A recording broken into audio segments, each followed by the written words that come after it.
O podcast Mundo Ryan é um oferecimento Grube. O Grube é uma plataforma de reservas de mesas que em pouco menos de 4 anos já levou mais de 150 mil pessoas aos seus restaurantes parceiros no Nordeste brasileiro. Na Grube, o usuário não paga nada para reservar e consegue economizar na hora da conta através do app. Para o dono do restaurante, o Grube traz uma maior rotatividade nos períodos ociosos e gera um incremento financeiro para o negócio. Grube. Bom, estou em Helsinki, na Finlândia. Basicamente, estou morando em São Petersburgo. Eu peguei um ônibus, sei lá, são 6, 7 horas de estrada entre a Rússia e a Finlândia. Parei aqui na Finlândia e encontrei um brasileiro com uma história muito curiosa, como todas as histórias aqui no podcast Mundo Ryan. E esse cara tem o trabalho dos sonhos de muita gente. O nome dele é Rafael Lima. Qual é, moleque? E aí, meu irmão, tudo bem? Fala mais alto porque, o som tem que ficar bom aí, porque a galera reclama pra caramba. Mano, primeiramente, obrigado, cara. Obrigado por ter me recebido aqui na sua casa, um apezinho bem legal numa área de playboy aqui na Finlândia. Conta pra gente, o que você faz? Quem é o Rafael Lima? Cara, fala aí, galera. Fala aí, Ryan. Que nada de ter recebido, cara. Tá em casa, já sabe. Tamo junto. Então, cara, meu nome é Rafael, né? Eu sou do Brasil, sou originalmente do interiorzão de São Paulo. Cidade? Nasci em Cruzeiro. Minha família Nunca ouvi falar em Cruzeiro. É uma cidade pequenininha. E daí morei num monte de lugar do Brasil. Eu trabalho com design há mais ou menos uns 8 anos. Daí fui passando... Você tem 28 anos Tenho 28 hoje em dia. anos hoje em dia. Você é designer, você começou como design de Photoshop, essas porra? Cara, eu comecei trabalhando com design gráfico, com Photoshop, fazendo essas coisas básicas que todo mundo faz. Então tu, sei lá, ganhava R$1.000 por mês? Não. Ganhava bem pouquinho no começo. Fazendo meu primeiro estágio não dava nem R$1.000, era tipo R$600, R$500, algo desse tipo. Você tem 28 agora, você começou com 20, tava fazendo faculdade nessa época? Tava fazendo faculdade. Comecei com 19, 20 mais ou menos. Tava fazendo faculdade. Design não foi minha primeira faculdade. Ah, não? Não. Logo que eu saí do colégio, eu entrei numa faculdade de letras. Caralho. Ainda passei 2 anos lá. Daí chegou na metade da faculdade, eu falei, cara, eu gosto. Eu entrei mais porque eu gostava da área. Entrei e falei, cara, isso não é pra mim não. A minha mente é muito, muito ativa. Eu quero fazer muita coisa. Cara, eu conheço gente cujos pais não deixariam o filho estudar letras. Cara, meus pais, eles são bem tranquilos. Meus pais, eles cobram muito que eu esteja fazendo alguma coisa, que eu esteja estudando, que eu esteja trabalhando. Mas eu fazendo isso, o que eu decidi fazer, eles sempre me apoiam. Sabe que eu tenho um diploma de letras, né? Sério? Eu Não tenho sabia, diploma não. de letras em espanhol. Não sabia não, cara. Eu tenho... eu não conto pra ninguém, mas assim... a Ryan estudou em Wharton, economia e o caraca... O que mais me dá dinheiro é o meu diploma de letras, né, cara? Sério? Eu sou escritor. Ah, é verdade, porra. Né? Eu, hein? Mas aí, vamos lá. Tá, vamos lá. Então, esse daí eu também nem conto pra ninguém. Na metade do negócio eu larguei e entrei numa faculdade de design. Eu já trabalhava com Photoshop, já desenhava um pouco, e daí foi um caminho natural. Eu trabalhei anos e anos com vídeo, com design gráfico, com animação, e fui enveredando pra área de software. Quando eu cheguei... Ah, tá. Beleza. Então, você subiu a escadinha. A escadinha, vamos lá... Photoshop, fazer logo, essas porra. Uhum. Aí o próximo passo, o que é? O próximo passo de um designer, assim, pra ganhar mais, pra ter mais respeito? Cara, na época eu tinha um amigo que trabalhava com vídeo, trabalhava com edição de vídeo e um canal de TV. E ele acabou me falando, cara, tem uma vaga de emprego aqui, eu sei que você tá precisando ganhar mais dinheiro. Certo. Então vamos vir pra cá. Mas você não manjava nada de Final Cut, Adobe? Eu aprendi com ele e com a galera lá. Eu fui, na verdade, no começo pra fazer uma experiência, pra aprender, então trabalhei um tempinho de graça, assim, uns 2 meses. No aperto, mas tava legal porque eu tava aprendendo pra caramba. Vou fazer um gancho aqui, que você falou que trabalhou de graça por 2 meses. Uhum. Primeiro de tudo, eu só entrevisto gente foda aqui no meu podcast. Então, se você tá sendo entrevistado pelo Ryan dos Santos, você é foda. Parabéns, Rafael. Mas é o seguinte, uma coisa em comum na história de quase todo mundo que foi entrevistado por mim é que eles já trabalharam de graça. Porque eles sabiam onde queriam chegar e sabiam que para chegar até aquele lugar eles tinham que trabalhar de graça para aprender e entregar valor a alguém, a um mentor. Cara, até hoje eu ainda sigo muito isso. As escolhas que eu faço, elas são muito a longo prazo. Ah, você falou mesmo. Depois a gente entra mais nesse assunto, mas você falou esse negócio de trabalhar de graça ganhar menos num lugar melhor para... Tá. Pra poder ter um... Como é que se fala? Pra expandir o currículo Track e assim record, vai. certo. Nessa época de vídeo, eu tava muito interessado em aprender algo diferente. Tá. Porque eu vi que todo mundo tava fazendo uma coisa muito padrão e eu ia acabar morrendo numa agência de publicidade. Não reduzindo a importância, mas eu não curtia a vibe e eu acho que eles pagam muito pouco. Mano, se você é leitor do Mundo Ryan, tua ambição é lá em cima, né, cara? E daí então, eu falei, cara, eu preciso de algo diferente. E daí na época foi a oportunidade que surgiu. E daí foi muito legal, porque lá dentro eu trabalhava numa emissora de TV e eu aprendi, por exemplo, a parte de vídeo, mas tinha o cara que mexia na câmera, eu chegava como quem não quer nada, conversava com ele, aprendia a mexer nos equipamentos todos e fui aprendendo coisa pra caralho. E aí foi. Até o momento que chegou lá dentro, eu falei, cara, aqui também eu cheguei num limite que eu não vou mais aprender tanta coisa. E daí eu fui explorando mais coisas. Engraçado que você usou a palavra aprender tanta coisa. Você não usou a palavra, tipo, chegou no limite de grana. Não. Grana não é muito a tua prioridade.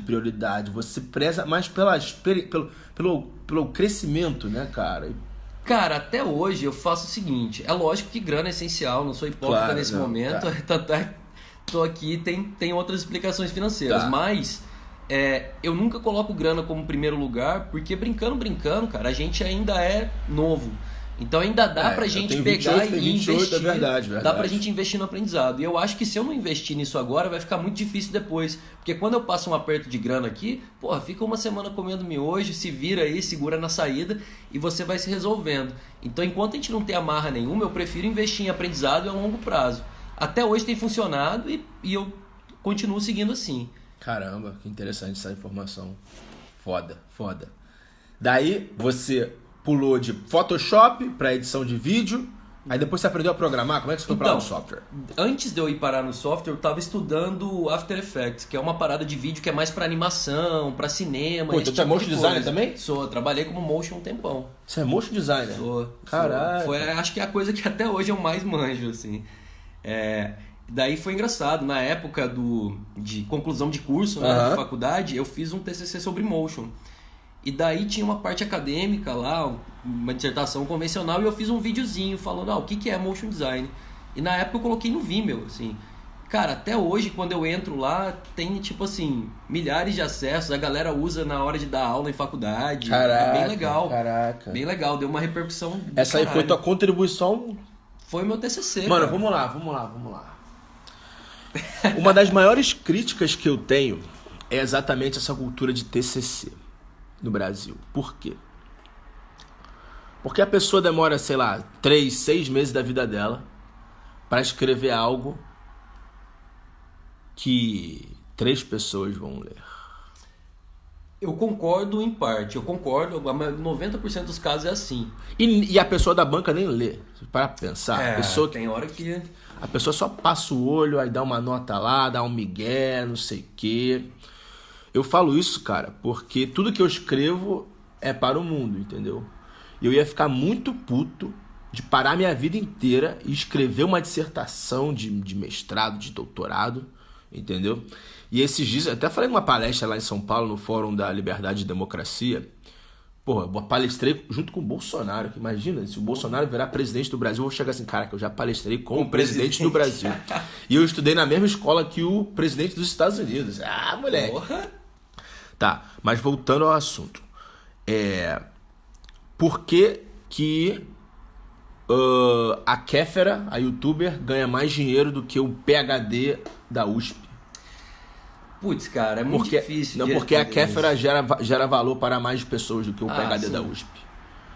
O que a Kéfera faz atinge e gera valor de algum jeito, seria tipo, como comédia, como diversão, para milhões de pessoas. O PhD ele para 3 anos da vida dele para escrever algo que vai tocar 3 pessoas ou 5 pessoas. Cara, qual é o meu jeito de ver toda essa parte acadêmica? Eu tô terminando meu mestrado agora. Eu tô, não sei se você percebeu, mas eu tô te instigando, porque você é um acadêmico. Então, entendeu? mas no caso do meu mestrado, ele gera uma ferramenta prática. O estudo gera uma ferramenta prática. Putz. E isso é colocado na mão de gente que desenvolve jogos. Não. Eu não sou bobo nem nada, mano. Eu fiz essa ponte toda pra você falar dessa sua tese de mestrado. Então... Manaus, isso. Na verdade eu estudo no César, que é um instituto de Recife, de inovação. Caralho, E o você César mora tem na uma base em Finlândia, Manaus. você mora na Finlândia, um instituto de inovação em Recife, você tem uma base em Manaus, mas você cresceu no interior de São Paulo, mas sua família mora em Jundiaí. Cara, minha vida é meio doida. Eu morei Gostei. num monte de lugar, trabalhei com um monte de coisa, é meio maluco. Mas faz sentido no final, é disso que eu acho, é isso que eu acho importante, cara. É uma coisa que parece muito aleatória. Mas a gente vai fazendo esse monte de coisa aleatória e vai juntando as pontas soltas. Vai conectando, igual o Steve Jobs fala, exatamente. connecting the dots. Quando o Steve Jobs falou isso, eu pirei na época, porque a primeira vez que eu li isso, eu achava que eu tava perdido da minha vida. Daí eu sosseguei e falei, cara, talvez estar perdido não seja tão ruim, vai fazer sentido depois. Hoje em dia, quando eu olho todas as coisas aleatórias que eu trabalhei, eu vejo que tudo isso está dentro do meu processo criativo, do que eu faço no meu trabalho, do que eu quero fazer na minha vida. Foda isso, você falou. Isso é da hora demais. Porque assim, há 2 meses atrás eu tava totalmente perdido. E agora eu tô na melhor fase da minha vida. Financeiramente, com a cabeça, com mulher, com tudo. Eu tô na minha melhor fase. Graças a Deus. E como você falou, começou a conectar os pontinhos. Cara, eu acho que assim, hoje em dia eu tô numa fase muito boa, não sei se eu tô na minha melhor fase, mas tô numa fase bem legal. Porra, você mora na Finlândia, mano. Mas daí tem outros... Vamos conversar sobre a Finlândia depois. Agora o assunto é o Rafael. Então vamos lá, beleza. Depois de ter começado a trabalhar com vídeo e tal, eu fui mexer com After Effects e no After você tinha a opção de usar scripts dentro dele. Tá. E daí eu comecei a estudar um pouquinho, e daí eu fui vendo, cara, o mercado de software, aplicativo tá bombando. Certo. E se eu ficar preso nisso daqui, eu vou ter um teto financeiro e um teto de experiência que vai me limitar. Eu ficava vendo aqueles amigos meus falando que trabalhavam com app, viajando pra caramba e tal. Eu falei, opa, peraí, eu consigo fazer isso também. Eu acho que é a medição das pessoas hoje em dia é viagem, cara. Cara, é experiência, eu falo. É tipo você viajar, é você conhecer um negócio totalmente novo. Até dentro do Brasil mesmo, a gente tá lá e tem uma parada que a gente nunca ouviu falar perto da gente. A gente fala, caralho, como é que eu passei a vida sem saber disso? Então esse leque de experiências aí, ele vai aumentando. Tá, outra coisa que eu ia observar aqui, que você falou, que você fala muito de teto. Uhum. Eu não gosto de teto. E eu acho que muita gente que tá escutando isso aqui não gosta de teto. Então você não é o cara que... Se eu fosse, chutar, você nunca seria funcionário público. Putz, cara, não é a minha pegada. Não é a tua pegada, Não é porque minha pegada. funcionário público você vai ganhar um salário e você sabe qual salário você vai ganhar daqui a 30 anos. É seu teto aquele ali. Cara, o mais irritante pra mim do que a parte de saber o quanto você vai ganhar pra vida é saber que você vai fazer aquela mesma merda sempre. Vai mudar muito pouco. Tá. Isso me deixa Então agoniado demais. você talvez seria como eu, que preferia ganhar, sei lá, 10 mil sendo pipa voada do que 30 mil sendo funcionário público. Com certeza, cara. Com certeza. Eu acho que, principalmente no meu caso, que eu trabalho com criatividade, já pensou, cara, se eu fizesse a mesma coisa todo dia, sem nenhuma mudança, a minha mente ia ficar travada. Eu não ia conseguir fazer nada. Realmente. Não dá pra você ter inovação nesse sentido criativo se você fizer as mesmas coisas sempre. Se você viver dentro de uma caixa. Cara, e eu colocaria isso muito além do funcionalismo público, eu colocaria empresas grandes. Você acaba tendo um teto, assim, de dinheiro e um teto de capacidade, de criatividade, entendeu? Cara, eu acho que o problema maior de empresas grandes... Eu já trabalhei em empresa grande e trabalhei em startup também. Fui head de design de startup. Eu acho que tem um 880 aí que é complicado. Empresa grande, você olha na teoria, os caras te dão ferramenta, recurso, tudo que você precisa e tem processo. Mas esses processos acabam travando a galera. Já a galera acabam travando os funcionários, acaba travando o que eles vão produzir. Em algum momento, se eles não se derem um beliscão lá para eles acordarem e falarem, pô, a gente tá marcando nisso aqui, eles vão ficar travados. Só que esse beliscão, ele ou não acontece ou acontece depois de ter dado um monte de merda. Já na startup, tem todo esse auê, mas os caras, eles estão tão querendo se distanciar disso aí da grande empresa, que às vezes eles marcam em uns processos que são essenciais. Então, aquele papo que a gente teve de como a galera trabalha de maneira efetiva aqui. Certo. Isso, em teoria, é processo. Mas não é o processo burocrático que a gente vê lá naquela grande empresa, com o nego batendo cartão, dizendo que está 3 minutos atrasado. Não. É um processo que está com o objetivo de ter algo produtivo, efetivo, e não de travar a galera e de ser extremamente robótico. Interessante. Então, nessa época que você começou a aprender script, começou a programar, você viu, opa, eu vou fazer o salto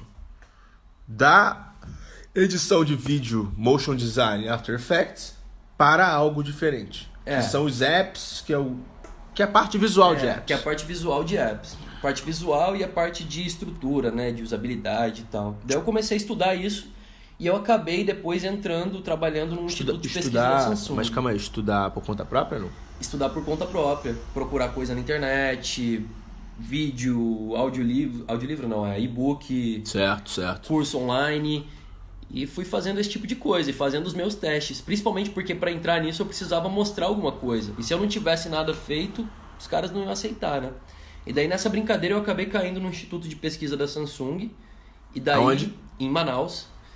E daí eu comecei a trabalhar com app para Samsung. E daí já foi mais legal, que daí eu entrei em contato com profissionais que eram absurdamente bons. Eu trabalhei com gente como o André Souza, assim, que hoje em dia está no Facebook, trabalhou no Google.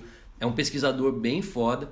Ele sai um pouco da curva disso daí, do cara que é um PhD que não produz. Ele é um PhD foda. E é um cara que manja pra caramba. E daí eu fui entrar em contato com essa galera lá e, putz, daí era tudo que eu queria, né? Era gente muito mais inteligente, muito mais experiente do que eu e que estava disposta a compartilhar conhecimento. Daí nessa Isso aí é um ambiente perfeito para quem trabalha com criatividade, quem é automotivado tipo você, tipo eu, cara. Que ambiente top. Cara, quando eu cheguei lá, eu tinha essa ambição de conhecer mais coisas, de trabalhar com gente bacana. Eu acabei trabalhando em países diferentes, coisa que antes eu não tinha feito. Daí comecei a viajar, a entender que essa parte toda de você conhecer um lugar novo, conhecer uma cultura nova, isso mexe com o teu jeito de pensar, cara. Agrega muito, cara. Nossa, daí explodiu minha cabeça, né? Foi a época que eu falei, olha, eu preciso fazer mais disso. É a única coisa que você gasta dinheiro e fica mais rico. Cara, é investimento, não é nem gastar, né? Você sai pra tomar uma cerveja no centro de uma cidade que você nunca foi, você começa a olhar pro centro, pro jeito que as pessoas estão agindo, pra como aquela cidade funciona. Isso é do caralho. Isso é massa. Me dá um exemplo aí de lugar que você foi, você fez isso e você falou, caraca, que top. Cara, antes de... Uma época que eu tava na Samsung, a gente foi fazer um projeto que era na América Latina. A gente acabou passando pelo México, pelo Chile e uns lugares do Brasil. Tá. O México é um lugar que eu sempre quis visitar desde criança. Não sei se é porque a gente assistia muito Chaves, sei lá. Mas eu sempre achei um lugar do caralho. E daí eu fui lá, trabalho, e daí nos poucos dias, teve só uns 2 dias livres, a gente foi dar uma passeada por lá, né? Cara, pra mim tiveram uns passeios turísticos normais, mas quando eu chegava no centro da cidade, ficava lá tomando um café e vendo como é que a galera agia no dia a dia, eu achava isso muito louco. Eu ficava vendo, olha lá que legal, olha como que a galera consome comida na rua. É totalmente diferente do nosso. Cara, sabia que isso é um hábito de escritor? Você deve ter um escritor dentro de você, cara. Pô, espero, cara. Vamos ver, né? Sim, verdade. Isso aí é um hábito de escritor. O cara vai pra um lugar e começa a observar pessoas e conectar os pontinhos e se inspirar, cara. Sério mesmo. Cara. Eu faço muito isso. Faço muito isso. Aí você tava lá na Samsung. Você tinha o quê? Seus 25? 26? Não, eu tinha uns 23, 24, algo Morando assim. em Manaus. Morando em Manaus. E daí, dentro da Samsung, eu tava trabalhando com software, eu comecei a ver, cara, eu sempre tive aquele sonho de trabalhar com jogo, né? Pô, criança nerd, cresceu jogando e lendo ficção científica, achava aquilo do caramba, mas parecia muito irreal pra mim. Eu ainda não via que aquilo poderia me dar uma carreira pra vida. Hobby, jogo, jogar jogo. É hobby.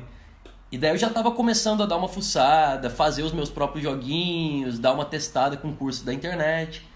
E daí na época a Universidade Estadual de lá abriu uma pós-graduação em jogos. Eu falei, beleza, tô aprendendo na internet, mas tem uns caras ali ensinando direito, eu vou tentar fazer, né? Entrei e daí foi um ambiente engraçado, que apesar de ser uma pós-graduação, uma ideia acadêmica, tinha um monte de gente que trabalhava com software e que queria trabalhar com jogo junto. E todo mundo sabia um pouco de alguma coisa. Cara, virou...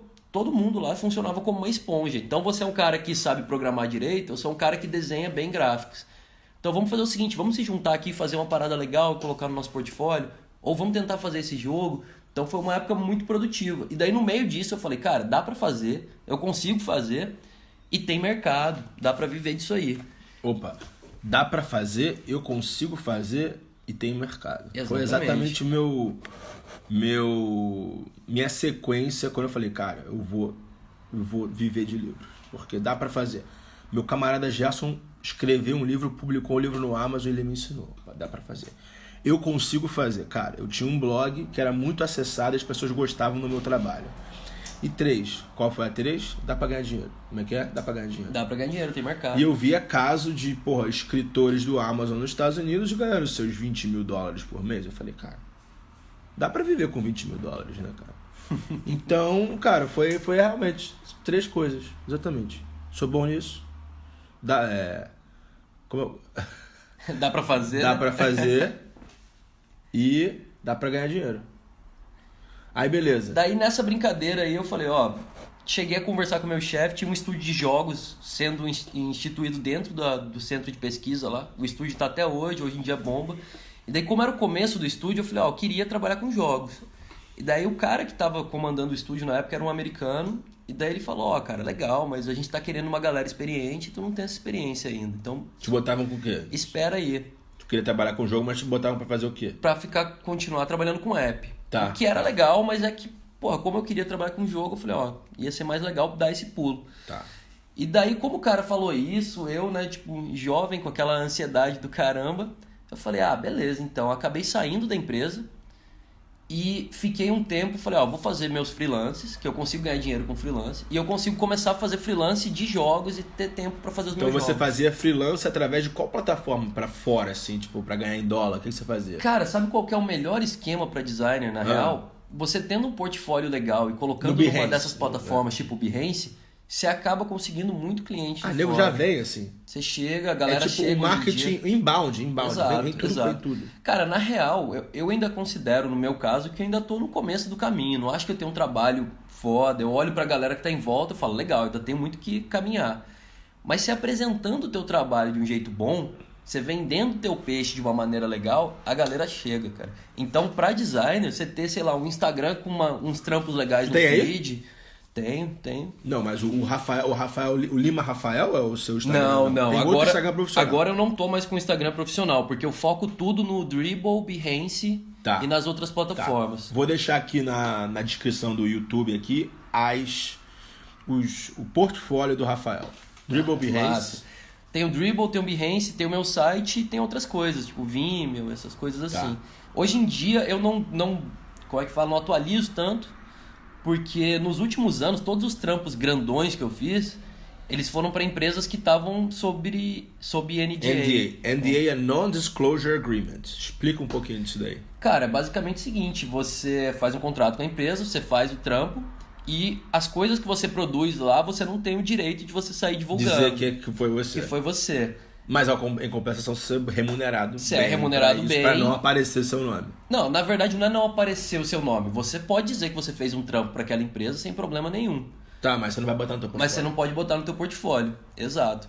Tá. E grandes centros ou grandes empresas, hoje em dia mesmo eu trabalho na Ubisoft Red Links, que é um estúdio de jogos aqui em Helsinki, que faz parte da Ubisoft. E as coisas que eu faço lá, eu não consigo colocar no meu portfólio. Por quê? Tipo, estão te pagando. Porque estão me pagando para isso. Se eu quiser colocar alguma coisa, eu posso até mandar um e-mail para a empresa, para ver.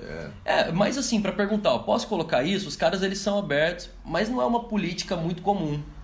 Entendi. E daí o que acontece?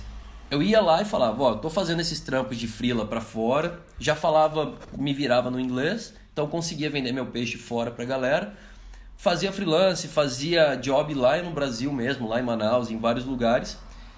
E tinha tempo para fazer os meus jogos. Porque na minha cabeça eu preciso de experiência para jogos. Uhum. E eu não consigo trampo porque eu não tenho experiência. Tá. Então, em vez de sentar e chorar, eu vou pegar a minha noite livre, eu vou pegar o meu tempo livre em casa e eu vou produzir. Buda e vai...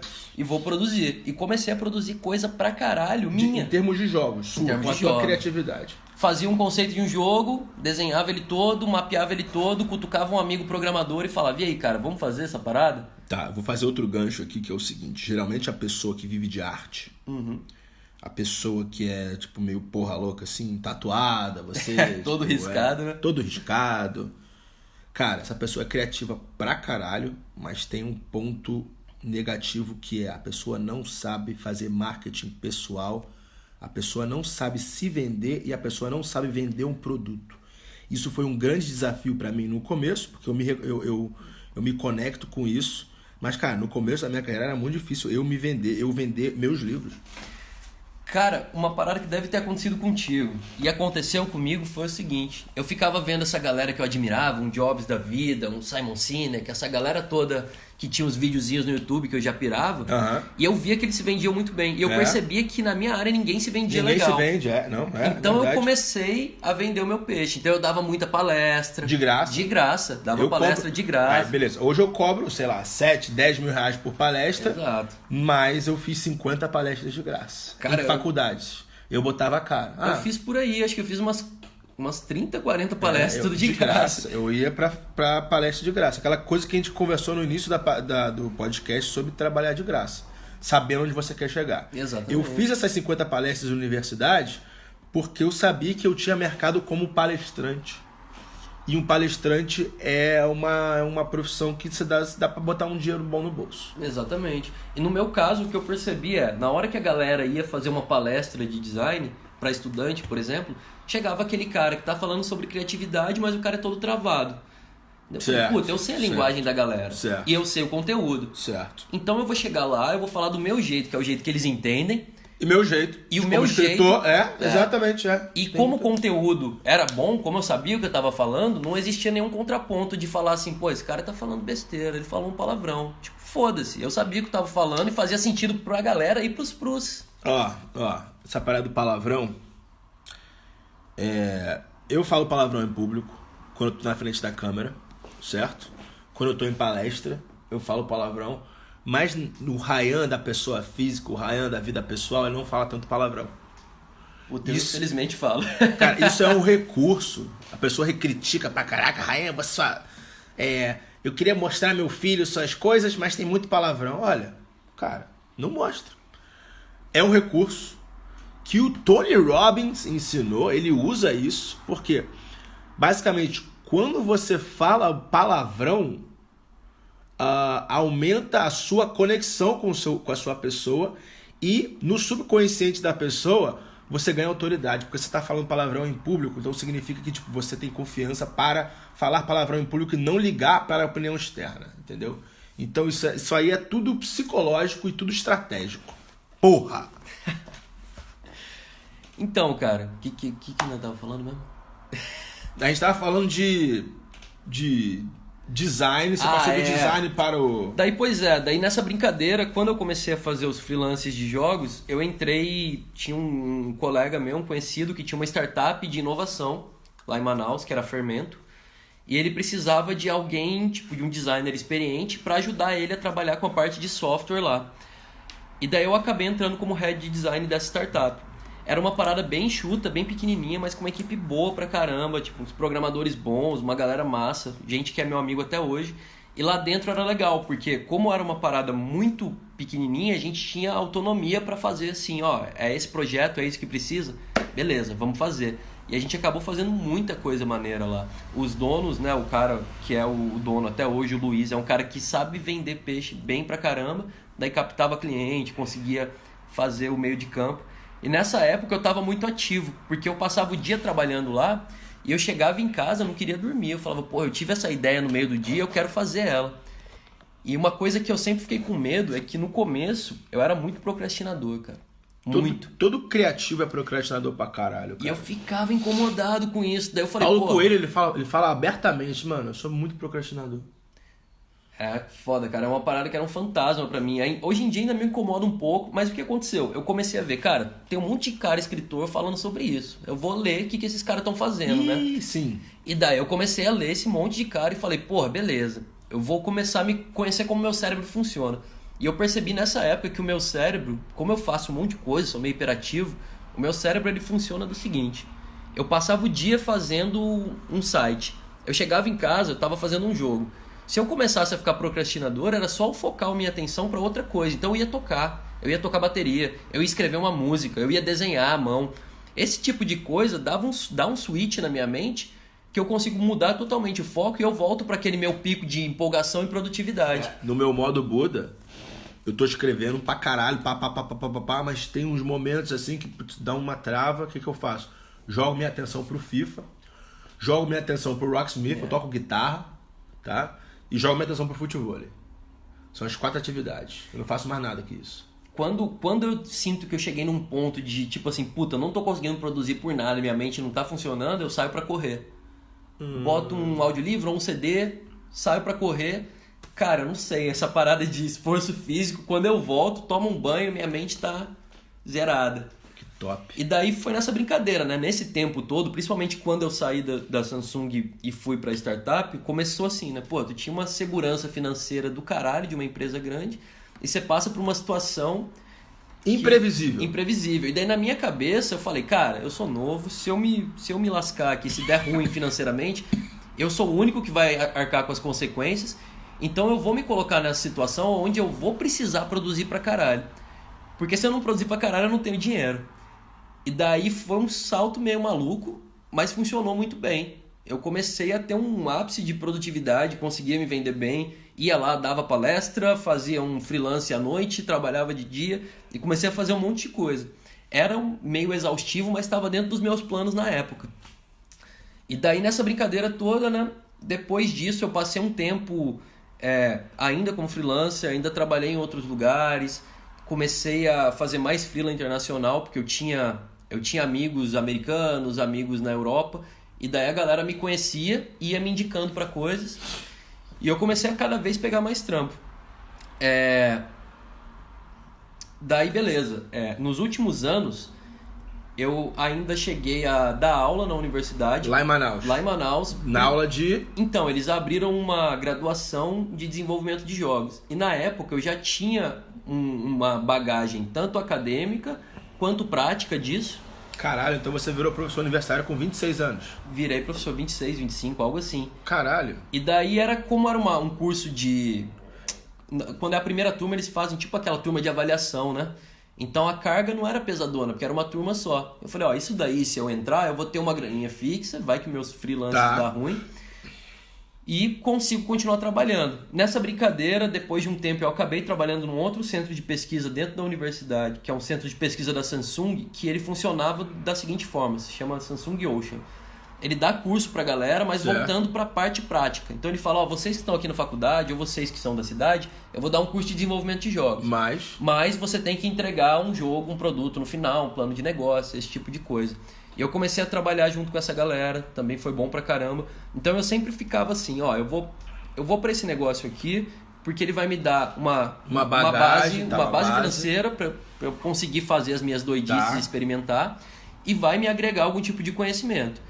Então eu fui fazendo uma grande bola de neve de conhecimento. Então, Como é que você veio parar aqui na Finlândia? Então, nos últimos, sei lá, 1 ano e meio atrás, eu tava num espiral bem doido. Eu tava trabalhando em 3 projetos de jogo ao mesmo tempo e trabalhando como pesquisador na universidade, e escrevendo e viajando para dar palestra por eles e coisa assim.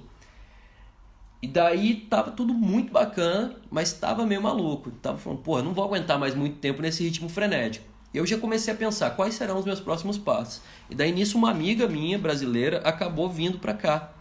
E ela trabalha na empresa que eu trabalho hoje em dia. E daí ela postou uma vaga. Porra, aonde? No LinkedIn? Ela postou uma vaga no LinkedIn, se eu não me engano. E daí eu fui perguntar pra ela. Quando eu perguntei pra ela, ela falou, caramba, Rafa, eu não tinha nem lembrado que o que eles estão procurando aqui e não estão conseguindo achar é justamente o que você faz. Que é alguém que é designer, UI artist, mas que manja de Unity, que sabe implementar essas coisas na parte superficial do código. É um híbrido de programador, artista e gerente de projeto. Eu não diria programador, porque as habilidades que eu tenho são muito superficiais. Mas é híbrido. É híbrido de um cara técnico. Técnico-artista. Artista. Caralho. E daí eu peguei, como ela me indicou, ela já pegou e me indicou internamente no sistema, e eu entrei no processo. Daí dentro desse processo, né, eu tive lá a entrevista com a galera e eu tava muito afim. Eu falei, cara, é uma oportunidade massa, é Ubisoft no meu currículo, vou conseguir esse nome grande de jogos Ubisoft, que eu queria. Eu já joguei muito jogo da Ubisoft, não tô conseguindo lembrar. O que é Ubisoft? Cara, a Ubisoft é uma empresa que faz um monte de jogo famoso. Tem, sei lá, Assassin's Creed, Just Dance, Far Cry. Não foi esse que eu tô lembrado, mas coisa da minha infância, assim, que eu jogava, acho que 64, PlayStation 1. Cara, eu sempre via Ubisoft. Tem Rayman, um monte de coisa. Mas enfim, daí essa empresa daqui, ela trabalha com 2 frentes, mobile e console. E eu tenho experiência de software em mobile, então eu tenho uma bagagem de mobile muito grande. Sim. E essa vaga era para a parte de mobile. Eu trabalho num jogo que é o South Park Phone Destroyer, o jogo de mobile do South Park. E daí eu pensei comigo, Você falei, faz o que lá no jogo? Desenha botão? eu desenho um botão, desenho um menu e implemento isso no jogo. Então, por exemplo, você é um artista, você desenhou um background novo, alguém tem que colocar lá dentro da estrutura para que o programador só coloque uma lógica. Eu faço essa ponte. E daí eu falei, cara, isso é uma oportunidade legal, porque é uma empresa grande, eles têm uma parte de mobile, então eu não preciso ficar com o rabo entre as pernas, eu sei isso, eu tenho confiança no meu taco em relação a isso, e eles têm uma parte de console também. Então eu vou estar lá fazendo algo que eu manjo numa empresa grande e eu posso aprender com essa galera de console, que é o meu objetivo no futuro, né? Trabalhar só com console. E daí foi isso. Daí quando eu fui fazer a entrevista, eu falei, cara, vamos lá, vamos começar a pensar diferente aqui. Todo mundo aplica para essas vagas e entrega o seu teste lá. Tem diversos níveis de teste, né? Porra, me pediram uma tela, só que eu sei fazer mais coisa. O que eu vou entregar para eles de um jeito que eu não pareça um babaca, que não pareça um cara que tá querendo se mostrar, mas que mostre o meu potencial. Daí na época eu peguei a tela que eu tinha desenvolvido, implementei ela no Unity, fiz umas animações e entreguei ela de um jeito que estava todinho pronto para ser programado, tinha um videozinho feito no After com as animações, fiz uma apresentação lá igual eu faço a apresentação no Behance, então eu vendi a parada de um jeito diferente. E a galera gostou, acabou dando certo, e eu vim inicialmente para cobrir uma outra artista que também é brasileira, que estava fora porque teve bebê e ia ficar um ano fora. Então eles me ofereceram... o contrato era de 1 ano na fila. Te deram um visto de trabalho de 1 ano. Exato. Eles me falaram o seguinte, olha, a gente vai te dar um contrato de 1 ano. Se você conseguir se sair bacana, daí a gente pode ver se continua ou não. Só que eu já sabia já sei como funciona o mercado aqui, tinha dado uma pesquisada. Tem muita empresa de jogos, tem um mercado de jogos muito grande e não tem tanto profissional na região. Então sempre vem gente de fora. Porque a Finlândia em si tem 4 milhões de habitantes. Cara, é pequeno e tem muito mercado. Então, na onde eu trabalho deve ter umas 11 nacionalidades diferentes. Caraca. É gente pra caramba de todo lugar do mundo. Vamos lá. Finlândia é o país do Angry Birds. É o país do Angry Birds. É muito conhecido pela Rovio. Rovio, tá. Rovio. É a empresa do Angry Birds. E a empresa... Qual é a outra grande de games da Finlândia? Uma empresa que hoje em dia é uma das mais tops daqui é a Supercell. Supercell, eles fazem o Clash Royale, Clash of Clans. Meus primos são viciados nessa porra. Cara, eles são Clash Royale, gigantes Clash of Clans. aqui. E o Clash Royale e o Clash of Clans, eles são assim, eles estão na lista dos jogos que mais dão grana hoje em dia. Mas dão grana, mas o download é de graça. É freemium por quê? Porque você tem uma série de itens, você tem uma série de eventos no jogo, você tem guerra, tem as coisas. Compra. Então a galera vai comprando, vai investindo grana. Hoje em dia, no caso do Clash of Clans, tem gente, eu conheci um cara, deu uma palestra aqui. O cara, ele é hoje em dia consultor de empresa, mas ele era um jogador profissional de Clash of Clans. Tipo assim, 20 horas por dia, 7 dias por semana. Caralho! O cara chegou a ser o primeiro lugar da França durante um bom tempo. Então assim, a galera leva esses jogos, que tem um aspecto competitivo, muito a sério. Quando você tem um jogo que é bom, que é legal, que tem um público que leva a sério, e você tem um modelo de mercado em cima, você faz muita grana, cara. Me dá um exemplo de um jogo que tinha isso, mas não tinha um modelo de grana e acabou meio que... Cara, eu não sei dizer um jogo específico, mas eu vou usar uma referência aqui do que eu via no Brasil, no mercado de jogos. Eu comecei a fazer jogo e eu queria, obviamente, meu primeiro impulso, eu falei, cara, eu quero fazer a minha empresa e fazer meus jogos. Cheguei a fazer um estúdiozinho com um amigo meu, mas eu via que a galera toda tava assim, olha, eu vou fazer esse jogo e ele é muito legal e eu vou vender o jogo. Eu pensava, cara, ninguém ganha dinheiro vendendo o jogo. É tipo música hoje em dia. Você vende o jogo, mas tipo, você fez a venda, acabou ali. Como é que você vai fazer a vida longa disso? Como é que você vai manter a grana? Então eu vi muita empresa pequena, muitos amigos meus fazendo o jogo, que eles achavam que estavam do caralho, mas não tendo sucesso, porque depois que lançava, acabou. E daí você vai ficar sem grana até você ter outro jogo para vender. Aqui, o que eu vejo é que os grandes jogos, eles têm um modelo de negócio. Eles têm um planejamento como é que se diz? Um planejamento financeiro que envolve o lançamento, os outros 2 anos seguintes, o 3º ano, o 4º ano. Então eles têm uma série de ações que estão sempre voltando o que o jogo tem para o que o jogo vai gerar em termos financeiros. Top isso. Não sei se respondeu, mas... Top. Daí beleza. Então vamos passar um pouco pra Finlândia, cara. Massa. Você tá um ano aqui, o que você acha do país? Cara, A Finlândia, primeiro de tudo, é um país... Pra gente que vem do Brasil, que tem aquela coisa de várias fobias sociais, assim, de você tá com medo de andar na rua com o celular, esse tipo de coisa. Aqui é calmo pra caramba e seguro pra caramba, cara. A gente veio ontem andando aqui pra casa de noite, sem problema nenhum. Tem vezes que eu quero cortar caminho, eu ando pelo meio da floresta, assim, 3 horas da manhã. Eu falo, caramba, se fosse no Brasil, você nunca vai entrar no meio do mato 3 horas da manhã. Aqui é muito tranquilo. E a cidade em si, o jeito que ela funciona, é muito interessante pra gente. Então, por exemplo, eu comentei contigo do lance das pessoas. A galera fala, pô, a galera da Finlândia, dos países nórdicos, eles são muito frios. Eu não acho que eles são muito frios. Eles têm uma barreira social que é difícil de você quebrar. A casca, tem que quebrar a casca. Quebrou a casca, a pessoa fecha contigo, ponta firme. Exatamente. Gente boa. E a galera, se o cara te acha um cara ponta firme, é aquilo mesmo. Não tem, Rússia é assim também. Não tem 880, cara. Isso é muito legal. Então, assim, Finlândia, de maneira geral, um lugar do caralho pra se viver. É um lugar com vários... Com equilíbrio de... Como é que se diz? Work-life balance. Work-life balance muito bom mesmo, assim, tipo... No Brasil eu saía do trabalho e saía sugado, ia pra casa fudido, querendo Pegava dormir. um trânsito, não. Porra, aqui, agora, no inverno é diferente, óbvio. Mas agora que tá verão, você viu. 11 horas da noite tá sol. Tá sol, é. Você sai 6 horas do trabalho, você tem uma vida pra ser vivida, cara. Porque até 11 horas da noite tá sol. Tá, mas no inverno, tipo, você sai de casa, tá escuro, chega em casa, tá escuro. No inverno é foda. E aqui o inverno é levado a sério mesmo. Acho que no último inverno eu cheguei a pegar menos 25 aqui. Caralho. Algo do tipo, é neve pra caramba. E daí tem um lado que é complicado. Mas no meu caso, algo que funciona muito bem pra mim. Isso já não é... Não sei se é geral do país. Mas, por exemplo, lá no Brasil, eu queria fazer muita coisa. Eu tinha muitas distrações. É óbvio que eu tenho vida social aqui. Eu saio, vejo meus amigos, tomo uma. Mas lá era muita distração mesmo. Aqui é menos distração. E chega na hora do inverno, no meu caso, em vez de eu ficar com preguiça e querer dormir, no inverno eu fico agoniado com frio, eu fico produtivaço. Eu também, mano. Caralho. Mano, eu tô falando, eu vou dar uma rodada, eu tenho uma missão aí de países pra cumprir, mas acabou isso, eu vou pra Rússia, eu vou pegar o frio na Rússia. Cara... Porque eu preciso de modo Buda, eu preciso de frio, eu preciso produzir, eu preciso... Cara, isso aí é foda mesmo. É maravilhoso. Chega no inverno, em vez de eu ficar enrolado no cobertor, eu queria fazer alguma coisa, e daí... Puta, eu senti minha produtividade lá em cima. Não, mas aí tem a ver com aquele conceito do curso modo Buda que tem o... do temperatura homeostase, corporal. exatamente. Seu corpo tá gastando muita energia para manter a homeostase no calor. Então, no frio, ele não precisa gastar tanta energia assim. Entendeu? Então você consegue usar essa energia para focar em algo. Por isso que um dos principais... elementos do modo Buda é o ar-condicionado ligado no alto. Só que no Brasil, cara, a energia é alta, não sei o que.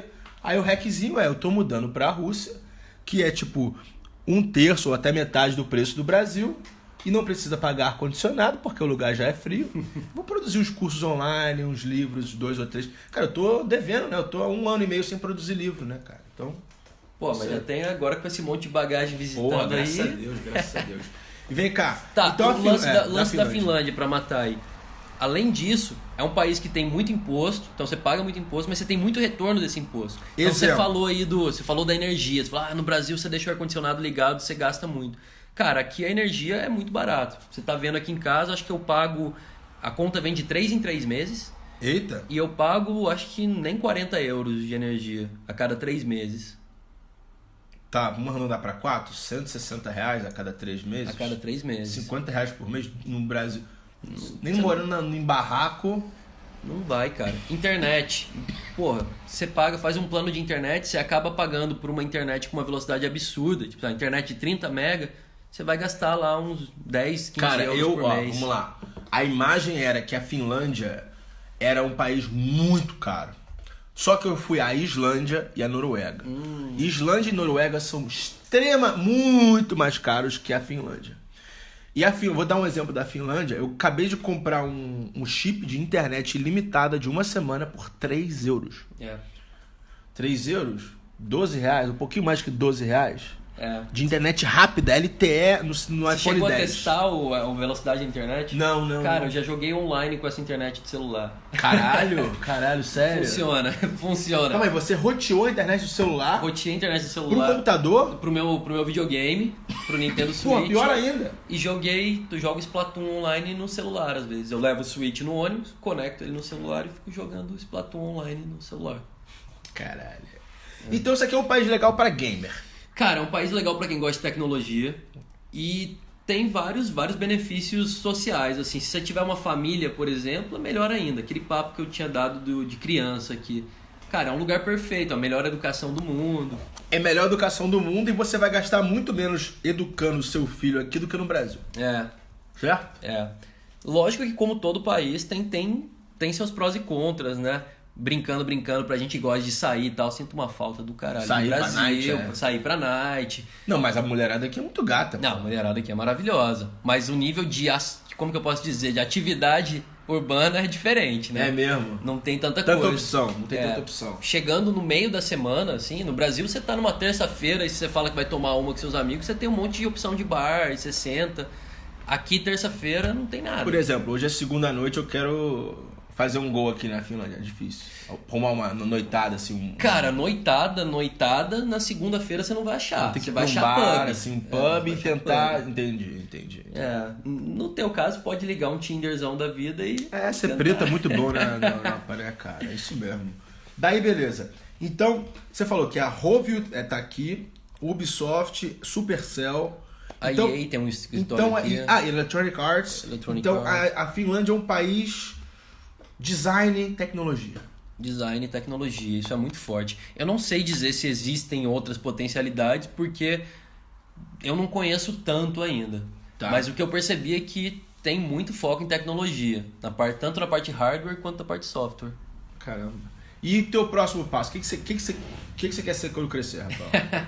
Cara, então, nessa brincadeira de estar sempre buscando aprender mais coisa, o meu objetivo sempre foi trabalhar com console, trabalhar fazendo jogo de videogame grande. Mesmo. Jogo mesmo, grande. tipo...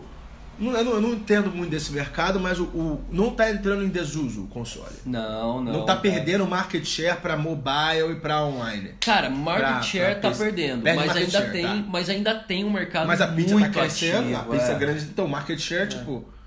Ai, cara, e tem uma parada também que, no meu caso, eu sou suspeito. Eu sou um puta de um nerd, eu gasto dinheiro pra caramba com isso. Mas todo tatuado, ele tem várias paradas de nerd aqui, bonequinho, Mas chegando dentro disso, você tem que pensar o seguinte. Um cara que cresceu jogando videogame, hoje em dia ele é um adulto que tem grana pra gastar com isso. E que gasta porque gosta. Então você pega, mesmo que o mercado de mobile seja maior em termos de público geral... O mercado de console tem um cara que está disposto a gastar muito mais grana por aquilo. Então, mesmo aqui, você vê lá, você vai pagar 60 euros num jogo que acabou de sair, 70 euros. Paga essa porra, paga. Pago tranquilamente. Primeiro, porque é uma parada que eu gosto. Segundo, porque eu ainda olho isso como um investimento. Eu jogo o jogo pensando, cara, eu sei o que tá rolando ali. Como é que o cara conseguiu fazer isso? A usabilidade do cara. Ou então olhar uma coisa técnica e falar, caralho, como é que o cara conseguiu fazer isso rodar aqui? E como daí, assim uma coisa técnica? Por exemplo, eu tô jogando agora muito no Nintendo Switch. Tá. É um videogame portátil ali, tá. Diferente de um PS4. Às vezes eu jogo e falo, como é que o cara socou esse jogo que tava no PS4 aqui pro Switch? E daí eu vou estudar lá, falo, como é que o cara fez isso? Foi assim que ele fez. Então eu fico tentando usar os jogos que eu jogo hoje em dia como uma referência de estudo também. Tá, vocês não estão conseguindo ver aqui, mas o Rafael tem uma tatuagem de um controle de Super Nintendo. Isso aqui é do Zelda, não? Esse tronco é o quê? Não, o tronco é outra parada, mas eu tenho um Pokémon aqui na perna, cara. Squirrel? Tem um Squirtle na perna. Mas por que logo Squirrel? Cara, porque na real foi jogando Pokémon que eu descobri que eu era louco por jogo e que eu queria fazer isso. Quando era criancinha. Você sabe que, cara, eu jogo Pokémon amarelo até hoje. Cara, eu tenho Pokémon amarelo até hoje. Eu me amarro nesse Eu jogo no emulador, no Mac, que a velocidade vai 10 vezes. Eu consigo zerar isso em uma tarde, cara. Cara, eu adoro essa porra. Eu jogo Pokémon amarelo até hoje. E assim, uma das coisas que eu mais gosto de fazer é escutar audiobook jogando Pokémon amarelo. Cara, eu memorizei as passagens do jogo, tipo, as falas, todos os golpes, os TMs, os HMs, mas, cara, eu sou apaixonado por Pokémon. Mas assim, Pokémon só os primeiros 150.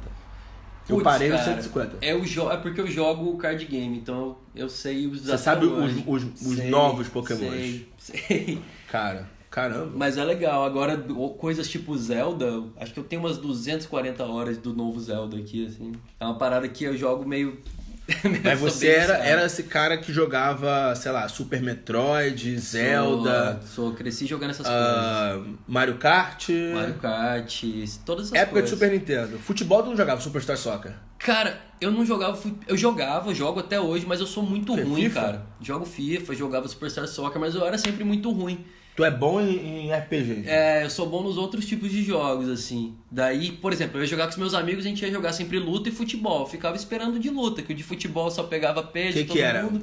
Mortal Kombat, Street Fighter, Mortal Kombat, The King of Fighters. The King of Fighters, no arcade, Tekken no boteco. 3. Porra! Caraca, essa época não volta aí, cara. Chegava nos botecos, tinha um arcade lá. 25 centavos na moeda, com ficha. Isso mesmo. Fazendo aquela apelação assim, dando volta na alavanca, apertando 2 botões. Aí você pensa, né? Na época eu ia visitar minha avó que morava em Cruzeiro, cidade pequenininha, e tinha um boteco perto da casa dela. Era atração da cidade. Que tinham vários arcades, tinham 2, 3 arcades. Eu passava o dia lá, daí era nego bebendo cachaça, fumando derby, atrás de mim, a gente pirando no... Caralho, mano, caralho. Era bom demais. E assim, vamos lá. Eu lembro que você falou que, tipo, pra quem olha de fora, o Rafael, porra, tá aposentado, tá ganhando dinheiro pra caraca. Não é bem assim, porque aqui teu custo de vida é alto, certo? O salário é alto, mas o custo de vida é alto. E você paga muito imposto. Como é que isso se relaciona com aquela sua ideia de, entre aspas, trabalhar de graça? Cara, quando eu vim pra cá, eu tava numa situação assim que eu trabalhava muito no Brasil, mas eu tinha bastante retorno. Certo. Então tava Você ganhava bem, especialmente para Manaus. Tinha aquela história que eu te falei, eu não tinha um custo, eu não tinha um ganho, né? Como é que se diz? Não tinha uma receita. Uma receita fixa. Então eu tinha uma receita fixa base lá, que vinha de dar aula, essas coisas, mas eu precisava trabalhar para ganhar dinheiro. Então tinham meses que eu trabalhava 3, 4 projetos ao mesmo tempo, e daí tinha uma receita do caramba. E daí no outro mês não tinha projeto, e daí depois iam ter 2 projetos. Então eu vivia nesse limbo de instabilidade, mas estava legal. O que aconteceu quando eu vim para cá foi, o meu plano a longo prazo é trabalhar numa empresa de jogos AAA, tipo, que faça um jogo de videogame de sucesso, e ter tempo para eu em casa desenvolver os meus projetos, os meus jogos, as minhas coisas. Fazer todas as minhas outras viagens aqui meio criativas. E daí eu pensei, vindo para cá, eu vou ter esse work-life balance mais legal. Sim. Eu vou ter um nome de peso no meu currículo. Com certeza. Com certeza. E tenho vários outros benefícios. Então quando eu vim, o meu salário aqui, ele não é um salário muito alto. Eu cheguei a te falar lá, um salário ok, médio para cá. Certo. E depois dos impostos ele reduz bastante. Vamos lá. Pro Brasil é um salário respeitável. Não, pro Brasil é um salário respeitável. Especialmente para quem é artista, designer e tal. Só que não sobra, tipo, fazer pé de meia aqui é difícil. Então, eu não consigo fazer pé de meia aqui. Quando eu recebo, eu tenho o meu imposto lá, que é abatido. Eu pago meu aluguel na fonte, pago meu aluguel, pago as minhas contas e sobra o suficiente para eu viver o mês tranquilamente. Viver o mês tranquilamente guardar dinheiro é mais difícil. Guardar dinheiro eu não consigo aqui. E é engraçado que você fala isso, mas meus amigos locais finlandeses falam a mesma coisa. Tipo, os salários são altos, a qualidade de vida é alta, mas o cara não deve ter nem 5 mil euros no banco de savings, entendeu? Exato, é muito raro isso aqui. Não é? É muito raro. Enquanto isso, cara, eu tenho muitos amigos brasileiros que, porra, os caras têm emprego público e, porra, estão em empresa, mercado financeiro, tem mais de 1 milhão na conta, entendeu? Então, pra ganhar dinheiro, pra porrar na vida, o Brasil parece ser um lugar muito, muito melhor pra ganhar dinheiro pra caraca. Mas por qualidade de vida, certo? Aqui meio que compensa. Assim. E além disso tem toda a questão do quanto você consegue aprender, cara. Você vem pra um lugar que tem uma indústria, não importa se você trabalha com jogos ou com outra coisa. No meu caso são jogos, né? Você vai para uma indústria que é muito mais bem estabelecida do que uma indústria brasileira, você consecutivamente consequentemente, vai aprender muito mais. Com certeza. Esses caras, eles têm muito mais visão do que você. Quando você começa a absorver a visão dos caras, você volta a olhar pro cenário brasileiro e, cara, você tem uma nova perspectiva daquilo. Uma perspectiva diferente. Então é uma questão de amplitude, sabe? É tipo ampliar teu conhecimento, ampliar seu repertório e investir. Eu queria te perguntar sobre duas coisas, e as duas têm a ver com ambiente de trabalho. Primeira, o país aqui é muito igualitário. E o imposto progressivo, ele meio que joga isso para um nível acima. Tipo, teu chefe ganha mais que você, mas ele paga um imposto do caralho. Uhum. E o salário dele, no final, acaba sendo muito parecido com o seu. Assim, tem uma diferença, mas não é que nem no Brasil. Que você vê nego ganhando R$1.000 e o outro ganhando R$20.000. Não é nesse nível. Tá. Cara, é bem por aí mesmo. Você paga quantos por cento de imposto? Cara, hoje em dia, acho que o meu último imposto bateu 30%, 30, alguma coisa. Pô, mas é igual o Brasil, então, caralho. Se você ganha bem no Brasil, você paga 27,5%. Mas daí o que acontece é... E não ganha porra nenhuma. Um cara que ganha mais, isso vai subindo. No meu caso é porque... O pai dessa minha amiga, ele paga 50% de imposto. Exatamente. No meu caso, pra minha faixa salarial, essa é a conta. Mas quando o cara vai subindo, ele vai pagar 50%. Cara, essa minha amiga Sandra falou que, tipo, ela trabalhava part-time ano passado, certo? Ganhava um salário X. Agora ela é full-time, para trabalhar metade das horas. Agora ela é full-time, tá? Trabalha o tempo integral. E o salário dela é o mesmo. O salário dela é o mesmo. Porque o imposto... No fim do mês, pro bolso dela é a mesma coisa. Porque o imposto dela subiu, então come muito mais da pizza e no fim do mês ela ganha a mesma coisa. Eu acho isso meio escroto. Tá? Cara, mas tem um detalhe nisso. Mesmo não conseguindo guardar muito dinheiro, o que você faz com o dinheiro que você consegue guardar é muito maior aqui. Então no Brasil a gente pensa, eu queria viajar, só de pensar em viajar minha carteira já chorava. Sabe? Você vai pegar uma passagem no Brasil, se você não tiver indo para um lugar próximo, você vai pagar caro. 5 mil, 4 mil. Porra. E aqui você chega... Qual uma viagem você fez aí ultimamente? Cara, eu fui pra... A última viagem que eu fui pra Áustria, antes de acabar o inverno. Eu paguei, acho que 200 euros ida e volta. Tá caro. Pra ir pra Alemanha e depois pra Áustria. Tá caro. E a gente pagou caro porque a gente pegou em cima da hora. Porque a gente falou o seguinte, Mano, eu nunca gastei mais de 50 euros em passagem. Cara, pra ir pra Holanda, pra Amsterdã, visitar um amigo meu no Ano Novo, comprando na época do Ano Novo, eu gastei 80 euros. Caralho. E de volta? Porra. Mas daí é esse negócio, né? Mesmo pagando caro, 200 euros pra gente é caro aqui. Mas a gente decidiu em cima da hora, falou, vamos lá antes que acabe a neve pra gente fazer snowboard. Porra, decidimos isso do nada, juntei uma grana, fiz a viagem no aperto pra fazer o que eu queria fazer, mas gastei lá, fazendo esporte, uns 400 euros. Putz, cara, você não faz isso lá. R$1.600 é uma passagem pra um fim de semana em Campos do Jordão. Exatamente. Não é? E outras coisas do dia a dia. Então você pensa, vou comer bem aqui. Vou comer bem em tal lugar. No Brasil, você fala comer bem, você vai cair num restaurante e gastar uma conta absurda. 400 contos mais vinho. Aqui você chega e você consegue comer bem no lugar. Não, pra levar uma gata euros. no lugar top. Vai dar o quê? Uns 30 euros pra cada um. Por aí, cara. Não, se você quiser levar uma gata num lugar muito top... Um lugar legalzinho, assim. Um lugar legalzinho, uns 30, 40 euros você se resolve. Pra cada um, não? Pra cada um. Com vinho e tudo. Por aí, 40 euros diria comigo. Tá.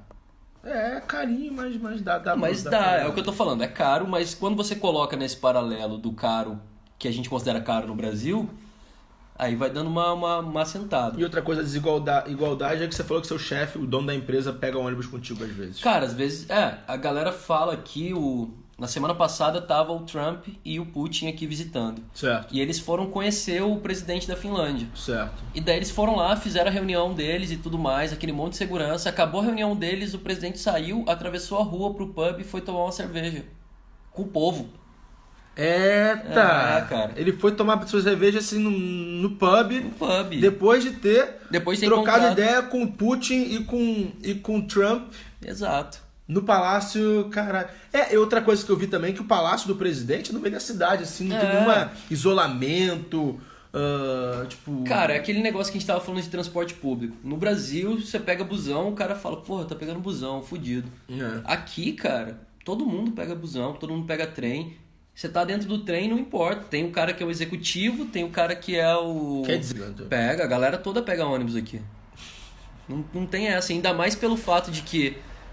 Puta, a tua amiga chegou a comentar isso, a Sandra, né? Você ter carro aqui... É um ônus. É uma parada muito... Porque muito estacionar complicada. é caro, não tem espaço na rua pra estacionar. Verdade. E você tem coisas tipo, por exemplo, a estrutura urbana da cidade é preparada tanto para o transporte público quanto para você ter uma bike, por exemplo. Entendi. Você é meio que penalizado por ter carro aqui. É bem por aí. Penalizado. Cara, tem ciclovia em todo lugar, incluindo estrada. Vai de bike? De vez em quando? Não, de vez em quando eu vou de skate, cara. Eu pego e vou... Você é muito designer Sou mesmo, muito cara. designer, Você cara. é muito... Aí, putz, cara. Ó, estamos acabando a entrevista aqui. Lugar tem do um mundo... negócio depois, pô, aquele negócio da produtividade da galera, da galera ser efetiva. Massa é falar, verdade, né? é verdade. Tipo, ambiente de trabalho. Então, cara, aquilo que eu tinha comentado contigo. Aqui a galera trabalha menos em termos de horas, mas a galera é muito mais produtiva, muito mais eficiente. Eu aprendi que a gente no Brasil e em outros países também, a gente acaba enrolando muito. Aqui, nego senta pra trabalhar, entra num estado de flow e foca, cara. Então tem cara chegando no trabalho 9 horas da manhã e indo embora 4 horas da tarde. Mas se você vê o que ele produziu muito mais do que a gente gasta num dia inteiro no Brasil. Então, o que aconteceu comigo 1 ano depois daqui? Cara, eu reorganizei a minha vida, o meu jeito de lidar com as minhas tarefas, baseado no jeito que a galera pensa aqui. E hoje em dia eu trabalho menos horas, eu produzo muito mais e eu tenho tempo para aplicar essa mesma coisa para as minhas coisas da vida, entendeu? Então a galera é muito focada aqui e muito séria.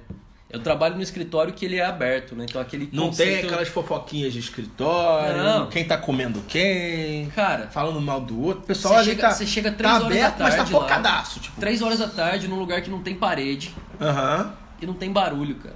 Porque tá todo mundo lá com seu fone focadão. Mas isso é cultura da empresa ou do país? Porque você falou que tem 12 países diferentes na tua empresa.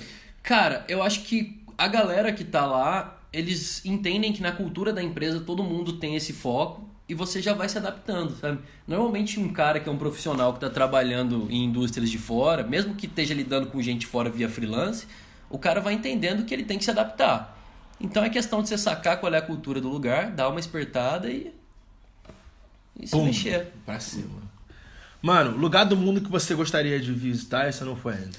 Cara, eu quero muito, muito ir pro Japão. Porra, você é gamer, né, cara? Eu quero muito ir pro Japão. Tô planejando ano que vem fazer isso. Gamer Porque no Brasil é foda. era muito caro, né? Aqui já dá pra ir de um jeito... É mesmo? Aqui você comprando antes, você gasta uns 600 euros. Tipo, O Brasil é caro, 5 mas... mil reais pro Japão. Mas é... 5 mil reais e 24 horas de voo. É. Aqui deve ser o quê? Só cruzar a Rússia inteira dá umas 12 no máximo.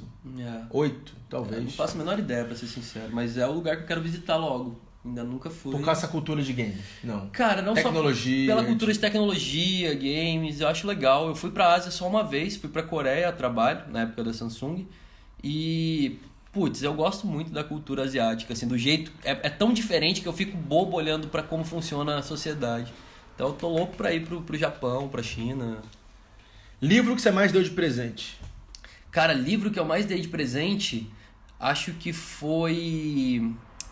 Como Fazer Amigos e Influenciar Pessoas e o Freakonomics. Freakonomics. Freakonomics. Vou te falar que, olha só, esse Como Fazer Amigos e Influenciar Pessoas é uma dos pilares do meu curso Master em Networking.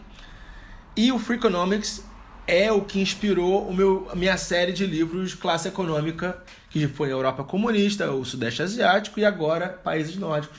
Misturar a economia com psicologia, com humano, com diversão, estatística, exatamente. E é bem isso que a gente estava falando, né? Se você vê o cara, mesmo ele falando de economia, ele faz isso, de conectar as pontas, de se adaptar, de olhar para as coisas de um jeito diferente. Então, no fim das contas, não importa o que você estiver fazendo da vida, você lê isso e você consegue adaptar aquela metáfora para o seu jeito, para sua rotina. E Rafa, quando eu falo sucesso, quem é a primeira pessoa que vem na sua cabeça? Puta que pariu, isso é uma pergunta muito difícil. Deixa eu ver. Bora? Cara, sucesso... Ah, provavelmente um Steve Jobs da vida, assim. E por quê? Porque além de todo o aparato, eu gostava muito do jeito dele pensar. Eu via que ele era um cara que ele conseguiu ganhar muito dinheiro, fazer coisas que mudaram a vida de pessoas, e ele conseguiu fazer tudo isso juntando várias coisas que ele aprendeu. Então, eu acho é meio clichê falar o Steve Jobs, mas eu acho bem legal o trabalho dele e o jeito, tudo que ele deixou pra gente, assim. Então, do topo de, 28 anos de vida, 10 anos de mercado de trabalho, uma carreira bem sucedida e que muita gente que tá te ouvindo queria estar no teu lugar agora. O que você tem a compartilhar com essa molecada que tá meio perdida na vida? Cara, primeiro de tudo é que não fique agoniado por estar perdido na vida, porque se sentir perdido é normal. Eu me sinto perdido pra caramba até hoje. Você também mesmo falou que se sentiu. Mas eu acho que é o seguinte, cara, o mais importante é você estar sempre em movimento. Então, no meu caso... Caralho, mano, sempre em movimento. Eu nunca paro, eu não consigo parar. E isso foi uma das melhores conclusões desse ano. Sempre em movimento, tanto em atividade quanto em geografia. Exatamente. Em Eu tudo. tá em um país, amanhã eu tô em outro, nessa outra cidade, você quer visitar um cara. Usar minha base de leitores pra arrumar sofá tipo o seu aqui na Finlândia, cara, isso aqui tá sendo bom pra caraca. Abrir o Tinder e trocar uma ideia com uma mina da Rússia e da Estônia, quando eu tô na Estônia. E, na Itália. Isso é muito foda, cara. Isso é muito foda. E além disso, a última coisa que pra mim é importante pra caramba é você sair da tua caixa. Isso é bom pra todo mundo, mas se você trabalha com criatividade... Você saiu da sua caixa como? Seguinte, cara, às vezes a gente fala, eu trabalho com design, então eu vou lá e estudo pra caramba design, só penso e respiro design, mas é o seguinte, todo mundo que trabalha com design tá lá pensando e respirando design. Cara, vai lá ler um negócio diferente, vai, sabe, jogar uma parada diferente, vai ver um filme diferente. Eu gosto muito de rock, de metal, de coisa pesada. É o que lugar de metal, né? E daí a galera fala o seguinte, eu gosto disso e eu só gosto disso. Não, cara, vai ouvir uma coisa nada a ver. Vai ouvir um ritmo latino, vai ouvir uma coisa que não tem nada a ver com o que você gosta, e isso daí vai mudar o jeito que você compõe metal. Você tem que escrever livro, cara. Puta que pariu. É muito inspirador, mano. Rafael, vai trabalhar. Eu sei que você tá atrasado aí pra chegar lá no escritório. Mano, aí, muito cara, obrigado pela hospitalidade. Pela visita. Putz, cara, criatividade. A gente falou sobre criatividade, sobre bem-estar social, sobre Finlândia. Sobre programação e produtividade. Foi muito foda, muito foda. Espero que tenha sido legal. Muito obrigado. Valeu pelo convite. Vou deixar o contato do Rafael aqui, segue ele lá. Vai chover, a gente manda pra gente. Prepare-se, mano. Prepare-se. Vamos lá. Tamo junto, Rafael. Esse foi mais um podcast Mundo Ryan. Muito obrigado, galera.